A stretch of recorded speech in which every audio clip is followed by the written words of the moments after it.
दोस्तों, 5 लड़कियों के पिता थाने में पहुंच जाते हैं। वहां जाने के बाद अपनी आपबीती बताते हैं जो उनकी बेटियों के साथ हुआ था। इसके बाद पुलिस मामले को गंभीरता से लेती है और 18 लड़कों को गिरफ्तार कर लेती है। दरअसल 5 लड़कियां जो होती हैं, उनकी उम्र भी कोई ज्यादा नहीं थी। इनमें से कोई 12 साल, 13 साल, 14 साल या 15 साल के आसपास रही होगी। इससे ज्यादा की उम्र नहीं थी। और लड़कों की भी उम्र कुछ ऐसी ही थी। जितने भी लड़के थे सभी 13 साल से लेकर 17 साल तक के होते हैं। और जब पुलिस ने उन्हें गिरफ्तार करती है और उनसे एक सवाल पूछा कि तुम लोगों में से किसने गंदा और घिनौना कृत्य किया है, तो उन लड़कों में से लगभग 12 लड़कों ने हाथ खड़े किए और कहा कि साहब, हमने ये गंदा और घिनौना काम किया है। अब वो ऐसे बता रहे थे जैसे सिर्फ क्या कुछ उन्होंने अपराध ही नहीं किया हुआ है। जब पुलिस ने इस मामले की जांच पड़ताल की तो गांव वालों से भी कुछ उनके बारे में जानकारी प्राप्त होती है। साथ ही उन लड़कों में से ही यह पता चलता है कि इन लोगों ने दिन में तो उन्होंने ब्लू फिल्म देखी थी और ब्लू फिल्म देखने के बाद फिर सोचा कि कुछ ऐसा ही करने की कोशिश करते हैं जैसा कि उस फिल्म के अंदर था।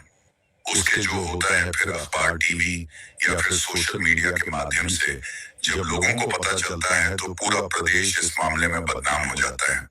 अब पुलिस के सामने एक बड़ी चुनौती बन जाती है कि इन आरोपियों को कम से कम समय में बड़ी से बड़ी सजा मिलनी चाहिए। आज की कहानी में जो होता है वह वाकई अपने आप में परेशान करने वाली है, झकझोरने वाली कहानी है। आदाब, नमस्कार, सत्य श्री अकाल। मैं सौरभ मिश्र।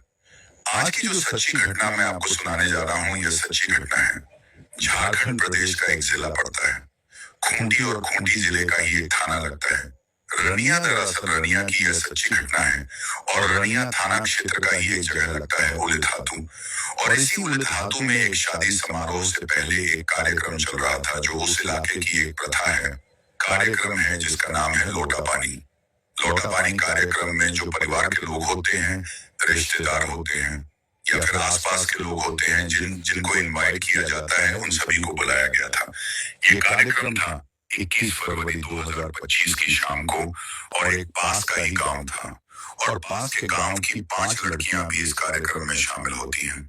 वो लड़कियां जब कार्यक्रम में शामिल होती हैं, जो भी गीत होते हैं, नाच होता है, जो भी खाना पीना होता है, सब कुछ होने के बाद रात के जैसे ही 9 बजे, 9:30 बजे के आसपास का वक्त हो रहा था, पांचों के पांचों लड़कियां जो कि नाबालिग होती हैं, किसी की उम्र 13 साल तो किसी की 14 साल, किसी की 15 तो किसी की 16, इस तरह से उनकी 12 साल से लेके 16 साल तक की वो सारी लड़कियां होती हैं। इधर जब कार्यक्रम खत्म हो जाता है तभी उन लड़कियों में से एक लड़की ने कहा कि अब रात ज्यादा हो चली है, हम लोगों को अब घर चलना चाहिए। आपको बताते चलें, ये सभी लड़कियां एक ही गांव या आसपास की रहने वाली थीं। जैसे ही उसने जब इस तरह की बात की तो उन्होंने कहा, ठीक है, चलते हैं, रात बहुत ज्यादा हो रही है, वैसे भी हमें नदी पार करनी है। अब जैसे ही रानू नदी के किनारे पहुंचते हैं तो पहले से ही वहां पर कुछ लड़के घात लगाए बैठे थे। दरअसल इनमें से कई लड़के ऐसे थे जो इसी लोटा पानी प्रोग्राम में गए थे, जो शादी समारोह से पहले होता है। उन लड़कों को पता था कि ये पांचों लड़कियां इस कार्यक्रम में आई हैं और कार्यक्रम खत्म होते ही अपने घर जरूर जाएंगी। और जैसे ही उन लड़कियों ने नदी को पार करने की कोशिश की तो देखते ही देखते 18 लड़के एकदम सामने आ जाते हैं और उन 18 लड़कों ने उन पांचों लड़कियों को ऐसे दबोचा जैसे क्या कोई भेड़िया अपने शिकार को दबोच लेता है। अब उन्होंने दबोचने के बाद ये जंगल के रास्ते उन्हें पहाड़ी की तरफ लेकर जाने लगते हैं। अब इन लड़कियों ने जब चीखने की, चिल्लाने की, शोर मचाने की कोशिश की, अपील की कि हमें छोड़ दो, तो किसी ने इस बात को सुना नहीं, बल्कि उनके मुंह को पूरी तरह से बंद कर लिया। अब इसी तरह से जो लड़की सबसे पीछे चल रही थी इस टीम में, इन 18 लोगों की टीम में, तो उनमें से एक लड़की ने एक लड़के का हाथ काट लिया और वो हाथ इतनी जोर से काटा कि उसकी चीखें निकलने लगती हैं और वह दर्द से कराहने लगता है। इससे पहले कि बाकी लड़के कुछ समझ पाते, वो लड़की अपना हाथ छुड़ाती है और हाथ छुड़ा करके वहां से भागने लगती है। अब इसी लड़की की देखा देखी एक और लड़की करती है। उसने भी मौका पाया और मौका पाते ही वो एकदम छूट जाती है और ये दोनों लड़कियां भागती रहती हैं। और ये लड़कियां तब तक भागती हैं जब तक कि ये अपने गांव नहीं पहुंच जाती। अब गांव जाकर ये इतना घबरा जाती हैं कि इनके समझ में कुछ नहीं आता है। हांफ रही थी, इधर उधर ये समझ नहीं पा रही थी कि आखिरकार हम क्या बताएं, क्या करें, क्या ना करें। उधर जो 3 लड़कियां उन 18 लड़कों के चुंगल में थी, उन 18 लड़कों की उम्र की अगर बात करें तो 13 साल से लेकर अधिकतम उनकी उम्र 17 साल के आसपास बताई जाती है। यह भी बताया जाता है कि 17 साल का या तो एक लड़का है या 2 लड़के हैं। बाकी के बाकी सब 15 साल से सब नीचे ही हैं। उन लड़कों ने उन लड़की के साथ बारी बारी से गंदा और घिनौना कृत्य किया। उनका सामूहिक रूप से उनका दुष्कर्म किया। एक एक करके लड़कियों के साथ कम से कम 3-3, 4-4 लड़के जब इस तरह का गंदा घिनौना कृत्य कर रहे थे, तभी एक लड़की रोते हुए बिलखते हुए कहती है कि भैया, तुम तो मेरी नानी के गांव के हो ना, तुम तो मेरे वैसे भी रिश्ते में भैया लगते हो, ऐसा मेरे साथ गलत मत करो, मैं तुम्हें जानती हूँ, मैं तुम्हें पहचानती हूँ। उस लड़की ने बार बार रिक्वेस्ट की, लेकिन उनका दिल नहीं पसीजा और नहीं माने। 18 के 18 लड़के एक ही गांव के थे और उन लड़कों को बिल्कुल भी इन तीनों लड़कियों पर जो नाबालिग थी, बच्चियां थी, उन पर बिल्कुल भी दया नहीं आई। उधर वो लड़कियां दौड़कर गांव जब पहुंच जाती हैं, तो गांव जाने के बाद वह अपने परिवार वालों से बताती हैं कि हम उस प्रोग्राम में से आ रहे थे, लोटा पानी कार्यक्रम में से। वहां से जब रास्ते में आ रहे थे तो रानो नदी के किनारे कुछ लड़के पहले से ही घात लगाए बैठे थे। वो सब फला गांव के लड़के हैं। उनमें से कई लड़कों को हम जानते हैं क्योंकि वो भी उस कार्यक्रम का हिस्सा बने हुए थे। और वो देखते देखते उनकी संख्या थोड़ी ज्यादा हो जाती है। गांव वालों ने जैसे ही ये बात सुनी, गांव वालों ने एक दूसरे को आवाज लगाई। आवाज लगाने के बाद गांव वाले अपने हाथों में लठ लेकर जैसे भी जिसका मौका था, वैसे ही गांव के लोग जंगल की तरफ दौड़ना शुरू कर देते हैं।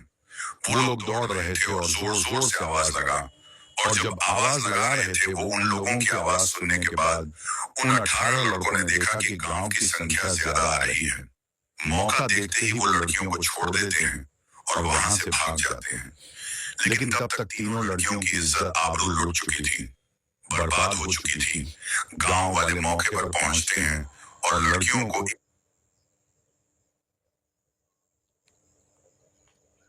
एकदम नग्न अवस्था में पाते हैं। वो लोग उन लड़कियों को उनके तन पर कपड़ा ढकते हैं। कपड़ा ढकने के बाद उनको गांव लेकर आते हैं। इस बात की सूचना पुलिस को दी जाती है और रनिया थाने की पुलिस मौके पर पहुंच जाती है। अब इस मामले की जांच पड़ताल शुरू हो जाती है। देखते ही देखते ये मामला सोशल मीडिया हो, अखबार हो या फिर न्यूज चैनल हो, हर जगह छाने लगता है। हर कोई इस बारे में जानने की कोशिश में जुड़ जाता है कि आखिरकार मामला क्या है। जब पुलिस को नाम बताया गया, क्योंकि जो पास के ही गांव के कुछ लड़के थे, 4-5 लड़के जो कि कार्यक्रम में भी शामिल थे, उन्होंने दावत में भी हिस्सा बने, डांस भी किया, सारे काम उन्होंने किए। लड़की ने जब पहचाना तो उनमें से 2-3 लड़कों के नाम बताए गए कि इनमें ये लड़के थे। जब उन 2-3 लड़कों को पुलिस ने हिरासत में लिया है, तो उसके बाद धीरे धीरे करके एक एक संख्या 18 तक पहुंच जाती है। पुलिस ने 18 के 18 लड़कों को गिरफ्तार करने के बाद उनके खिलाफ गंभीर धाराओं में मुकदमा दर्ज कर लिया। मुकदमा दर्ज होता है और मुकदमा दर्ज होने के बाद जैसे ही इनके गांव में दबिश दी जा रही थी, तो गांव में जब पुलिस पहुंच रही थी तो गांव के लोग कह रहे थे कि 18 के 18 पूरी तरह से बदमाश हैं, बेकार हैं। वो ऐसा कौन सा काम है जो नहीं करते हैं। उनके हाथों में हर वक्त मोबाइल लगा रहता है। गांव के ही किसी व्यक्ति ने यह सूचना दी थी कि दिन भर वो ब्लू फिल्म देखते रहते हैं। जिस दिन इस घटना को अंजाम दिया गया था, उस दिन भी उन्होंने ब्लू फिल्म देखी थी और ब्लू फिल्म देखने के बाद ही ये गंदा घिनौना कृत्य किया है। 18 के 18 जब थाने के अंदर बैठे हुए थे, एसएचओ ने उनसे एक सवाल पूछा कि तुम में से कितनों ने उस रात उन लड़कियों के साथ गलत काम किया। तो लगभग 10 से 12 लड़कों ने हाथ खड़े करके कहा, हमने किया है।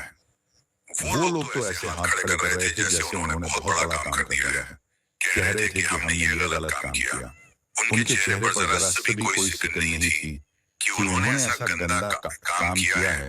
जब ये मामला लगातार हाईलाइट हो रहा था, प्रदेश के मुख्यमंत्री तक बात पहुंच जाती है। प्रदेश के मुख्यमंत्री ने डीजीपी से कहा, इस मामले में जितनी जल्दी हो सके त्वरित कार्रवाई होनी चाहिए। आरोपियों को किसी भी कीमत पर बख्शा नहीं जाना चाहिए। एक तरफ तो लड़कियों का मेडिकल परीक्षण कराने के लिए भेजा जाता है, साथ ही उन लड़कियों के कोर्ट में बयान भी किए जाते हैं। कोर्ट में बयान के आधार पर मामले में चार्जशीट लगाई जाएगी। चार्जशीट लगाने के बाद कम से कम समय में यह मामला कोर्ट में पहुंचेगा और आरोपियों को सजा दिलाने की कोशिश की जाएगी।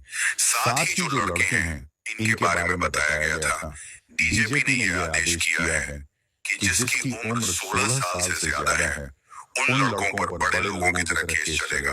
उन्हें उन पर उनको बड़े लोगों की तरह सजा दिलाई जाएगी, क्योंकि जो भारत का कानून है वह 18 साल से कम के लोगों को नाबालिग मानता है और नाबालिग के साथ किस तरह से पेश आते हैं। जाहिर सी बात है 18 साल से कम के लोगों के भी बच्चों के नाम भी देना यह भी एक कानून के खिलाफ है, इसलिए नाम तो हमारे पास है। सब आरोपियों के किस किसने गंदा घिनौना कृत्य किया है, लेकिन जो न्याय के हिसाब से जो सुप्रीम कोर्ट की रूलिंग कहती है कि अब किसी का जो 18 साल से कम के हैं उनके नाम नहीं दे सकते। हालांकि डीजीपी ने यह आदेश जब दिया कि 16 साल से अधिक के जितने भी आरोपी होंगे उनके ऊपर नाबालिगों जैसा नहीं बल्कि बालिगों जैसा केस चलेगा और उन्हें बड़ी से बड़ी सजा दिलाने की कोशिश की जाएगी। तब जाकर यह मामला जब ये हाईलाइट हो रहा था तो डीएलएसए यानी कि झारखंड राज्य विधिक सेवा प्राधिकरण ने हाथों हाथ 50,000 की उन 5 लड़कियों को आर्थिक मदद भी की। साथ ही इससे ज्यादा सरकारी मदद हो सकती है, उसके भी प्रयास किए जा रहे हैं ताकि परिवार को आर्थिक मदद दी जा सके। साथ ही उनके परिवार को जो जैसे कि निःशुल्क चिकित्सा है, निःशुल्क वकील हैं, इस तरह की सुविधाएं निःशुल्क कानून से, ताकि उनके वो केस लड़ सकें और आरोपियों को बड़ी से बड़ी सजा दिला सकें।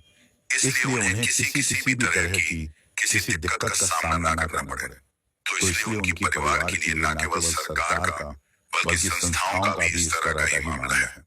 दोस्तों, इस पूरे घटनाक्रम को सुनाने का उद्देश्य किसी को परेशान करना नहीं है, किसी का दिल दुखाना नहीं है, बल्कि आपको जागरूक करना है, आपको सचेत करना है, आपको बताना है कि बहुत कम उम्र में कई जगह तो ऐसी भी देखी गई है कि जो छोटे छोटे बच्चे होते हैं उनके हाथ में मोबाइल दे दिए जाते हैं, उनको खाना भी दिया जाता है तो मोबाइल देखते रहते हैं और खाना खाते रहते हैं।